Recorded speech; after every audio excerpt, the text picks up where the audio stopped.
दिनांक 16 डिसेंबर 2025 रोजी नाशिक येथे माननीय श्री संदीप कर्णिक पोलीस आयुक्त नाशिक शहर यांच्या मार्गदर्शनाने शालेय विद्यार्थ्यांना दर मंगळवारी पोलीस आयुक्त कार्यालय प्रत्यक्ष पाहणी हा अभिनव उपक्रम राबवण्यात आला असून या उपक्रमाचा उद्देश विद्यार्थ्यांना पोलीस आयुक्त कार्यालयातील कार्यपद्धतीची माहिती मिळावी तसेच चालणारे कामकाज प्रत्यक्ष पाहता यावे हा आहे।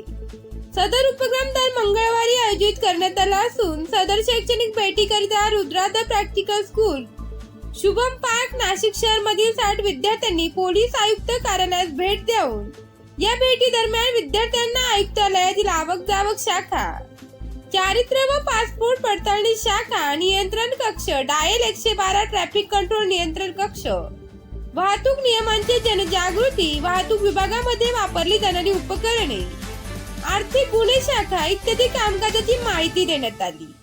विद्यार्थ्यांना श्री किरण कुमार चव्हाण पोलीस उपायुक्त यांच्या हस्ते ट्रॅफिक अँबॅसिडर बॅचचे वाटप करण्यात आले। सदर कार्यक्रमासाठी श्री किरण कुमार चव्हाण पोलीस उपायुक्त, श्री संदीप मिटके सह पोलीस आयुक्त, शाळेचे मुख्याध्यापिका व शिक्षक वर्ग उपस्थित होते। देवळा न्यूज साठी रोशन गव्हाणे, नाशिक।